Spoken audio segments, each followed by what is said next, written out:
மனுஷன் ஏதோ தேவைக்கு சம்பாரிச்சோம் வாழ்ந்தோன்னு அப்படியே இருந்துடக்கூடாது. செய்யற வேலையில படிப்படியா முன்னேறணும். நம்ம வாழ்ந்தோங்கிறதுக்கு ஒரு அடையாளம் இருக்கணும். அப்போ நீங்களும் அந்த மாதிரி ஏதாவது செய்யலாம்ல? கார் ஓட்டுறதுல என்ன இருக்கு மீனா? 2-3 கார் வாங்கலாம். அதுக்கு மேல அதுல என்ன பண்ண முடியும்? நீங்க தான் நல்லா பேசுறீங்களே, பெரிய இன்ஃப்ளூயன்சர் ஆயிடுங்க. இன்சூரன்ஸா? அதெல்லாம் இருக்குது. இன்சூரன்ஸ் இல்லங்க, இன்ஃப்ளூயன்சர். அப்படின்னா சோஷியல் மீடியால நிறைய பேர் அப்படி இருக்காங்க. ஏதாவது மூவி ரிவ்யூ பண்றது, இல்லனா ஃபுட் ரிவ்யூ பண்றது, இல்லனா அவங்கவங்க வேலை செய்யறதே வீடியோ பண்ணி போடுறது. அவங்கள நிறைய பேர் ஃபாலோ பண்றாங்க. இதுலயே நிறைய பேர் செலிபிரிட்டி ஆயிடுறாங்க.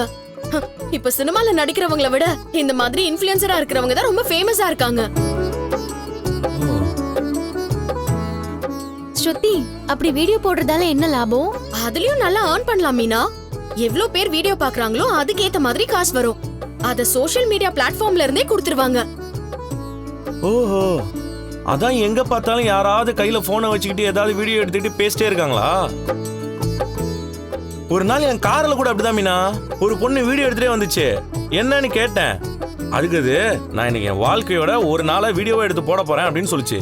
இதுக்குதான் பண்றாங்களா? அன்னைக்கு ரவி வேலை செய்யற ஹோட்டல்ல கூட ஒருத்தர் சாப்பிட வந்தாரே, நான் கூட வாழைப்பூ வடை செஞ்சு கொடுத்தேனே. ஃபுட் ரிவ்யூ பண்றது அந்த மாதிரி தான். நான் ஆரம்பிக்க போற ரெஸ்டாரண்ட்ல முத்துவ பேச சொல்ல போறேன். என்னையா? நான் என்ன பேசுறது? ரெஸ்டாரண்ட்ல இருக்கிறதெல்லாம் சாப்பிட்டுட்டு அது எப்படி இருக்குன்னு உங்க ஸ்டைல்ல ரிவ்யூ கொடுத்தா போதும். என் ரெஸ்டாரண்ட்டை ப்ரோமோட் பண்ணிடுவேன். அவ்வளவுதானே, பண்ணிட்டா போச்சு. முன்னாடி எல்லாம் வேலை செஞ்சா நல்லா முன்னேறலாம்னு சொல்லுவாங்க. இப்ப நல்லா பேசினா போதும் போல இருக்குதே. வாயுள்ள புள்ள பழச்சுக்குன்னு பாட்டி சொல்லுவாங்க. அதுதான் போல இருக்குது.